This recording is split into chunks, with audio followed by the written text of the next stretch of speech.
ایک دفعہ انگلی کے اشارے سے ابو لہب نے کہا تھا نبی پاک کو آپ کا ہاتھ ٹوٹ جائے، اللہ نے فرمایا تبت یدا ابی لہب و تب، تو کہتا ہے میرے نبی کا ہاتھ ٹوٹ جائے تیرے دونوں ٹوٹ جائیں گے۔ اور سنو ابو لہب کا حال کیا ہو۔ ابو لہب کا معنی ہے ابو لہب شولوں کا باپ، لہب شولوں والا۔ کیا مطلب؟ ابو لہب اتنا حسین و جمیل تھا کہ اس کے جو رخسار تھے شولوں کی طرح چمکا کرتے، اتنا خوبصورت تھا، لال سرخ رنگ تھا، خوبصورت آدمی۔ عرب میں جب غربت تھی تو اس کے گھر میں اس وقت بھی 2 اینٹیں سونے کی تھی، اتنا مالدار آدمی اور سردار تھا سارے مکے کا، لیکن نبی پاک کی بے ادبی کی۔ تمہیں پتہ ہی نہیں کہ رب دنیا میں سب سے زیادہ ناراض ہی اس سے ہے جو اس کے رسول کا بے ادب ہے، سب سے زیادہ ناراض ہی اسی سے۔ ابو لہب نہ گیا بدر کے موقع پر، ڈر گیا، کہنے لگا میں نے نہیں جانا، مکے میں رہ گیا، نہ گیا جہاد کے لیے، مسلمانوں کے خلاف نہ نکلا۔ لوگوں نے بڑا اس کو لان تان کیا، لیکن کہنے لگا میرے خرچے پہ 4-5 بندے لے جاؤ، میں نہیں جاؤں گا، پیچھے رہ گیا۔ لوگ کہنے لگے بچ گیا، لیکن اس کے جسم کے اندر ایسی بیماری نکلی کہ ریشے سے بھر گیا سارا وجود، ریشے۔ اس کے بچوں نے لے جا کے ابو لہب کو پیچھے ایک حویلی تھی مکے کے باہر، اس میں بند کر دی، چیختا تھا، چلاتا تھا، میں بد دعا نہیں دیتا، پر اگر کلیجہ پھاڑ کے دیکھو تو دل بڑا زخمی ہے۔ میری حیات کو ٹکڑوں میں بانٹنے والے، جب تیری حیات بھی بکھرے تیری ممات بھی بکھرے۔ اللہ کرے اسی طرح تو بھی روئے جس طرح آج اس دھرنے میں شہید ہونے والے کی ماں روئی۔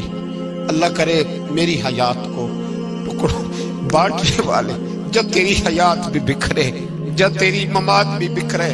بد دعا ہے تمہارے لیے، بد دعا ہے تمہارے لیے، جب تیری حیات بھی بکھرے تیری ممات بھی۔ بند کر دیا اس کو لے جا کے وہاں پیچھے، اور جب اس کو بند کر دیا کمرے میں تو چلاتا تھا، چیختا تھا، کوئی مجھے بچاؤ، کوئی پانی پلاؤ۔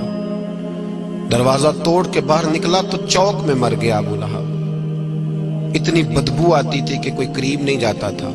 چوک میں لاش پڑی تھی، یہ ہے میت کسی بے ادب کی، منہ دکھانے کے قابل نہیں، اور ان کے دشمن پہ لعنت خدا کی، رحم پانے کے قابل نہیں ہے۔ چوک میں لاش پڑی ہے، تبت یدا ابی لہب و تب، چوک میں پڑی ہوئی ہے، کوئی قریب نہیں جاتا۔ اس کے بیٹوں سے لوگ جا کے کہنے لگے تمہارا باپ تھا، شرم کرو۔ ایک ملازم کو پیسے دیے اس کے بیٹے نے، کہا گڑھا کھودو اور میرے باپ کو رسی کے ساتھ پکڑ کے اس میں پھینک دو۔ ایک گڑھا کھودا مکے کی گلی میں، اور رسی کے ساتھ پکڑ کر، رسی کے ساتھ باندھ کر اس کی ٹانگ کو گھسیٹ کر اس گڑھے میں ڈال دیا، اوپر سے مٹی ڈال دی، بدبو کا وہ ڈھیر بند کر دیا۔ ابو لہب مکے کا سردار تھا، پر جانے کہاں مردود دفن ہے۔